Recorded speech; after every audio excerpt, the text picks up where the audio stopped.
Hello, welcome back to the YouTube channel of Bethel Evangelical Free Church Hanley. This is another historic church in Lincolnshire. This is the Chapel of St John Brandon. It's a chapel not because it's a small building, it's in fact bigger, well, slightly bigger than the nearby church at Stragglethorpe. It's a chapel because it has no parish. It is in fact a chapel of ease within the parish of Huff on the Hill, which is only a bit over a mile away, which may suggest some issues with a stream or something in between here and the mother church. This is a 12th century building originally. Certainly has all sorts of evidence of being Norman, a little bit later than Stragglethorpe, and it's been extended and altered later on in the Middle Ages, so that its character today is much more of the later Middle Ages and after than its original character would have been. So we'll have a look around this historic Norman Chapel of Ease.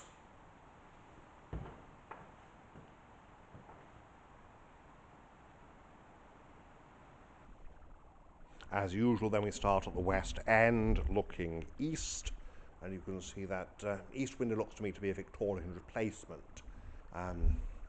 There is an aisle. The arcade has been basically cut away and replaced with, you can see this beam put across the top there. This suggests structural issues, and then certainly the present aisle is smaller than I would expect a medieval aisle to be. It's little more than a passageway. So I suspect there was a bigger aisle that's been reduced in size, and the arcade's been reduced in size at the same time. The font is a Norman tub. There it is. I apologise for the poor light, but that is how it goes sometimes.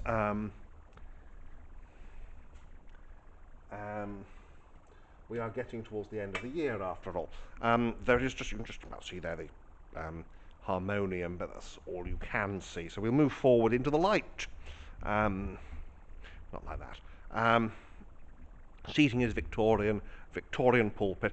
Great difference, of course, from Stragglethorpe just down the road. This building has been Victorianised, and we have everything the Victorians would like. There's a very distinct chancel area. There are choir stalls. The pulpit is separate from the reading desk, which you can see behind it. Lectern here. Excuse me. No stained glass here. Victorian altar. Some of these windows do look to be 14th century. This one certainly does. These are late medieval, nice and big to let lots of light in. And we look west, and we can see there the high west window. Now this is the vestry, and no, I don't go in vestries, but this vestry has an interesting feature. Let's see if we can see it properly if I move around a bit. Just about. There is this decorated niche here. This would have been the niche for a statue, probably of the Virgin Mary, and obviously it's just been slotted in here. So we come back out here into the nave, well, into the chancel, the body of the chapel, because of course there is no structural division. It's not uncommon in chapels, or indeed smaller medieval churches. You can see that the wall here has a definite lean to it. That is a lean, not just a batter.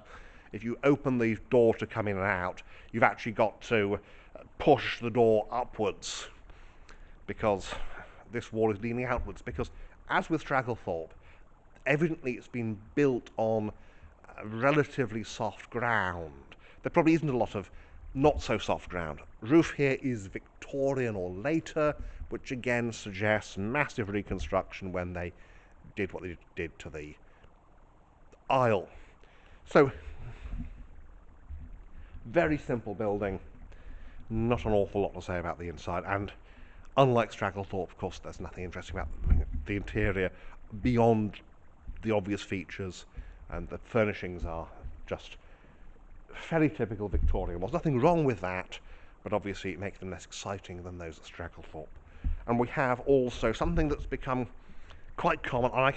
Obviously, the C of E offered this to churches, a portrait of the king. Who, of course, is shown in his uniform as Admiral of the Fleet, and he is, of course, the supreme governor, not the head, the supreme governor is his title in the Church of England, and it's this relationship of the church and the state, which I won't get into now because this is a video about a small church, not about church and state. And so there we are down the nave. So, without further ado, well, with some further ado actually, because here's the door, and you can see the typical Norman arch doorway there, and up there. So we shall head outside. I might try and do this one in one take, but that may take some effort. So we look west while I try to open the door. There it is, and through the door, which, as I said, leans outwards, which is a little bit, well, it does mean that it automatically closes itself. So we have here tympanum. Very good. Unfortunately, somebody has hacked away some of the checkering to put that light in, but that's life. We shall not complain too much.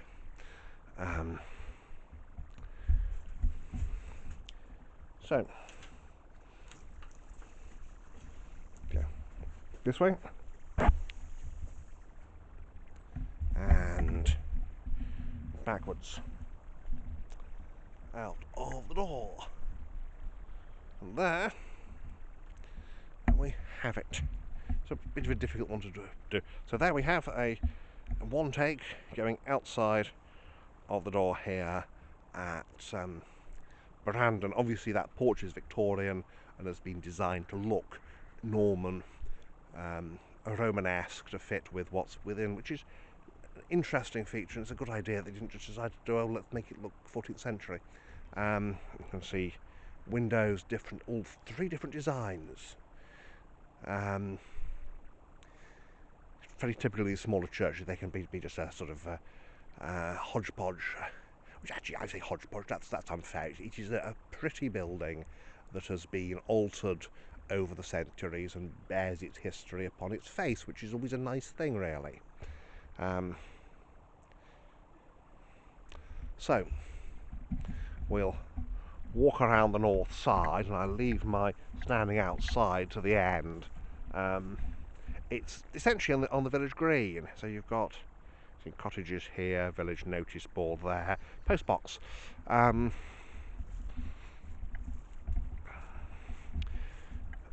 Materials are a mixture, but here we've got some nice banding.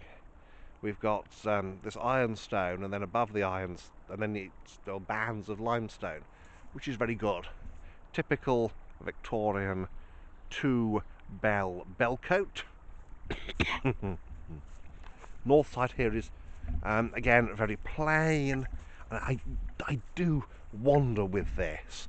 Now there's like a medieval edge there, so it always was a teeny tiny little aisle, and what they call a cat slide roof, so you just go all the way down from the top. I'm not sure anyone has ever used it to slide cats off, and I wouldn't advise it, but there we go. Like I say, most of the burials here, quite often chapels of East didn't have the right of burial, because it's one of those things that the parish church liked to keep some rights to itself, and one of those was burial. Another was marriage, so you couldn't be married in your chapel, but you could be you'd be baptised. You couldn't be buried in your chapel. This also, of course, meant you didn't have to provide a burial ground. But there is some evidence there may have been burials here later. It's a fascinating little building, and it reflects very much this, history of the village. And as you'd expect, the south side is the grander side, if you will. It's the show front, it's the one with the big windows.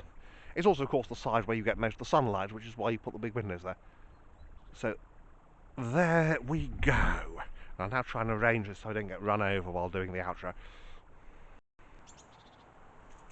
So there we go, Brandon Chapel. It's not quite this wonky. It's to do with having to set the tripod up in a particular way. But that's the outside. It's a beautiful building. And I do, do like the autumn light here. The sun is slowly sinking below the horizon, as you might have noticed. And it paints this rather nice colour on the side of the chapel. So thank you for watching, and may God bless you and keep you until next time.